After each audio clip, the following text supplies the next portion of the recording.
बाबू हम एक्सरसाइज आप लोगों को 4.1 बता रहे हैं। 4.1 का दूसरा का पहला क्वेश्चन हमने 4.1 का पहला का सारा क्वेश्चन बता दिया हूँ मैं। 2 क्वेश्चन छोड़ा था, उसको बना लेना अपने से। और दूसरा का पहला क्वेश्चन बता रहे हैं आप लोगों को, जो दिया है निम्नलिखित स्थिति को द्विघात समीकरण के रूप में व्यक्त करें। द्विघात समीकरण जो होता है हमारा इसी रूप में होता है, ax² plus bx plus c के रूप में होता है द्विघात समीकरण। अब ध्यान से देखना है कैसे क्वेश्चन है हमारा, देखिएगा ध्यान से। एक आयताकार भूखंड का क्षेत्रफल 528 मीटर स्क्वायर है। हमारा आयत का क्षेत्रफल होता है लंबाई गुने चौड़ाई। अब क्या कर रहा है, क्षेत्रफल क्षेत्र की लंबाई जो यहाँ से, बस यहीं से हमारा हमको देखना है, यहाँ से यहाँ तक पढ़ना है बस। हमारे क्षेत्र की जो लंबाई है कौन सी, देखिए आयत में 2 चीज होती है, लंबाई और क्या होती है, लंबाई और होती है बाबू चौड़ाई। ध्यान से देखिएगा, एकदम क्लियर देखिएगा। यहाँ लिख लेंगे, लंबाई और चौड़ाई होती है, बस समझ लीजिए। क्या कर रहा है कि लंबाई जो है चौड़ाई के दुगने से 1 अधिक है। लंबाई जो हमारा है चौड़ाई के दुगने से, कौन कितना दुगना से, चौड़ाई। तो लिखेंगे माना चौड़ाई बराबर मान लेंगे हम x, चौड़ाई x, तो लंबाई क्या होगा, लंबाई हमारा हो जाएगा क्या, इसके दुगने चौड़ाई के दुगने, चौड़ाई x है, इसके दुगने तो क्या होगा बाबू 2x। दुगने से कितना अधिक है बाबू, दुगने से हमारा 1 अधिक है। बाबू ध्यान से देखिएगा, जो लंबाई है क्या रहा है, लंबाई जो है हमारा, देखिए लंबाई यहाँ पे, लंबाई जो है चौड़ाई के दुगने से, तो चौड़ाई दिया नहीं था, चौड़ाई हमने क्या मान लिया x, और लंबाई क्या हो गया इसके दुगना, तो दुगना क्या होगा x है, तो दुगना क्या होगा 2x, तो कितना अधिक है, 1 अधिक है। अब बाबू क्या कर रहा है, इसका क्षेत्रफल जो दिया है, आयत का क्षेत्रफल क्या दिया है बाबू, क्षेत्रफल दिया है हमारा 528 मीटर स्क्वायर। क्लियर। अब क्या होता है बाबू, आयत के क्षेत्रफल क्या होता है, लंबाई गुणे चौड़ाई बाबू होता है, लंबाई गुणे चौड़ाई बराबर 528 मीटर स्क्वायर। लंबाई का मान क्या है हमारा यहाँ पे 2x प्लस 1 लिख दिया हम, और चौड़ाई का मान क्या है बाबू x बराबर 528 मीटर स्क्वायर। अब गुणा कर देंगे बाबू यहाँ पे, तो 2x स्क्वायर हो जाएगा यहाँ पे, अब 1 में x से करेंगे तो क्या होगा x, ये प्लस है। देखिए बराबर के इधर हमारा द्विघात समीकरण में ax² plus bx plus c बराबर 0 होता है, बराबर में 0 होता है, तो यहाँ क्या करेंगे, बराबर की इधर 0 होना चाहिए, तो ये प्लस है, इधर आके माइनस। 528 मीटर स्क्वायर बराबर 0, अतः द्विघात समीकरण बराबर हो जाएगा कितना, 2x² प्लस x माइनस 528।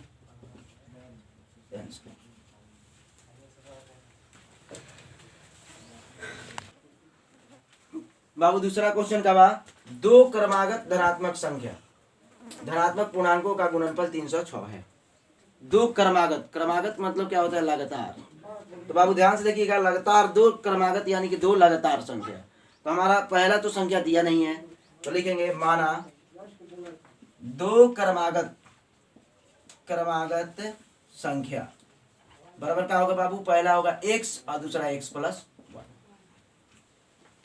2 क्रमागत यानी लगातार, तो एक ऐसे भी लिख सकते हैं, पहली संख्या माना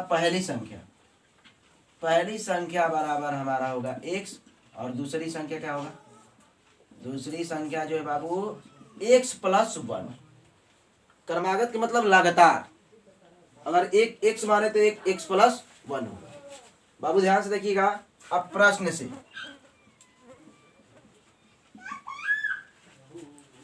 से बाबू क्या कह रहा है कि दोनों का गुणनफल, यानी कि दोनों को गुणा करने पर, पहली संख्या और दूसरी संख्या को, तो x प्लस 1, दोनों का गुणनफल कितना दिया है बाबू 306।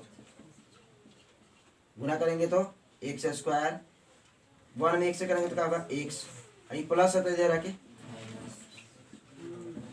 अतः द्विघात समीकरण बराबर क्या होगा बाबू, बराबर होगा x² प्लस x माइनस 306 बराबर 0।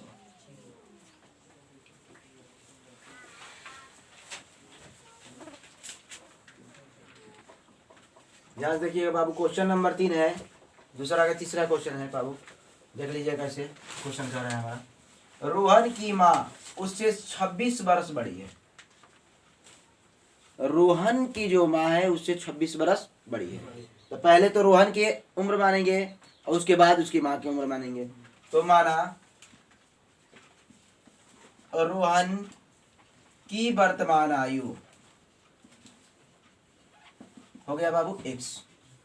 रोहन की वर्तमान आयु कितना हुआ x, और उसकी माँ उससे जो है कितनी वर्ष बड़ी है। माँ की वर्तमान आयु बराबर x प्लस 26। जैसे मान लीजिए हम 5 वर्ष के हैं और हमसे कोई 1 वर्ष बड़ा है, तो क्या करेंगे 1 वर्ष उसमें जोड़ देंगे। इसी वजह से या x वर्ष के है, इससे इसकी माँ इससे 26 वर्ष बड़ी है, तो x प्लस क्या होगा 26। अब क्वेश्चन क्या कर रहा है बाबू कि उनकी आयु का गुणनफल, माने दोनों की आयु का गुणनफल अब से 3 वर्ष बाद। प्रश्न से अभी से तो बाबू उसकी उम्र x है, उसके राहुल की आयु x है, इसके 3 वर्ष बाद क्या होगा, इसकी आयु x प्लस 3। तो जब ये 3 वर्ष इसमें बढ़ेगा तो इसकी माँ में भी 3 वर्ष बढ़ जाएगा, तो क्या होगा x प्लस 26 प्लस 3। बाबू रोहन की वर्तमान आयु अगर x है, अभी वर्तमान आयु x वर्ष है, तो 3 वर्ष बाद कर रहा था, क्या होगा x प्लस 3। और उसकी माँ की वर्तमान आयु x प्लस 26 है, तो 3 वर्ष बाद कर रहा था x प्लस 26 प्लस 3। जितने वर्ष बाद कहेगा तो उस वर्तमान आयु में से जोड़ देते हैं। अब दोनों का गुणनफल बाबू कह रहा है, तो दोनों को गुना कर दिया हमने। गुणनफल 300 कितना हो जाता है 60, बराबर में 360। कैलकुलेशन कर लेंगे बाबू, क्या करेंगे x प्लस 3 और यहाँ होगा x प्लस 29, 26 से 3 29 बराबर में 300। अब गुना कैसे होगा बाबू, इस x से इस दोनों में पहले गुना करेंगे, x लिख देंगे x प्लस 29, दूसरे पार्ट में यह 3 है प्लस 3 लिख देंगे, उसके बाद अब गुणनफल कर दिया जाए। x में x से करेंगे तो x स्क्वायर हो जाएगा, 29 में x से करेंगे तो 29 से x हुआ बाबू, यहाँ पे 3 में x से करेंगे तो क्या होगा 3x, और 29 में 3 से गुना करेंगे तो 87 हो जाएगा, देख लीजिएगा आप लोग, बराबर में 360। बाबू x स्क्वायर हुआ, ये प्लस है ये भी प्लस है, 29x और 3x हो जाएगा बाबू 32 प्लस 87, ये प्लस है तो इधर आके, क्योंकि बराबर को उधर शून्य होना चाहिए। अब कैलकुलेशन में क्या होगा बाबू, देख लिया जाए, x स्क्वायर प्लस 32x और 360 में 87 घटा देंगे, 360 में 87 घटा के देख लीजिए, 10 में 7 गया 3, यहाँ पे बचा 15 में 4 जाएगा 7, 273 माइनस 273। अतः द्विघात समीकरण बराबर हमारा हुआ x square plus 32x minus 273।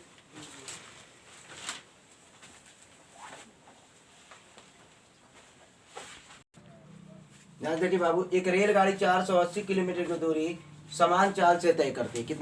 किस चाल से, समान चाल से।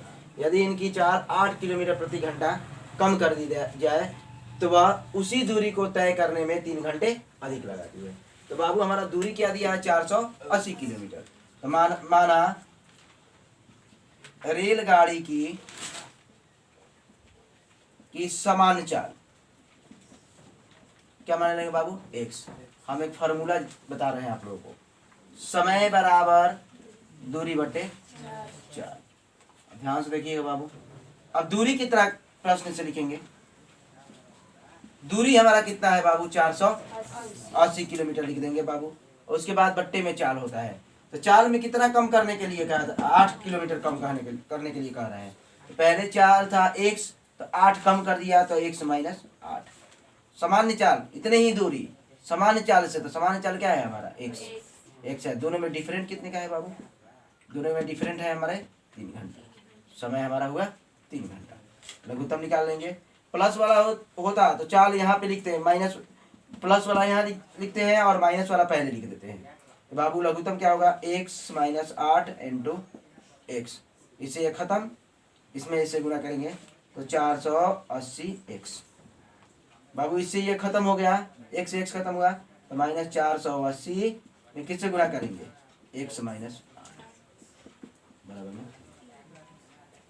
बाबू गुणा कीजिए, हम कैसे होगा, 480 x plus minus -480 x minus minus plus, गुणा कर देंगे 480 में 8 से, 0 8 अठाई 64 6 8 4 के 32 6 बाबू होगा 3840 बट्टे में बाबू क्या होगा हमारा, x में 1 से गुणा करेंगे तो x स्क्वायर हो जाएगा, 8 में 1 से करेंगे तो 8x होगा बराबर में।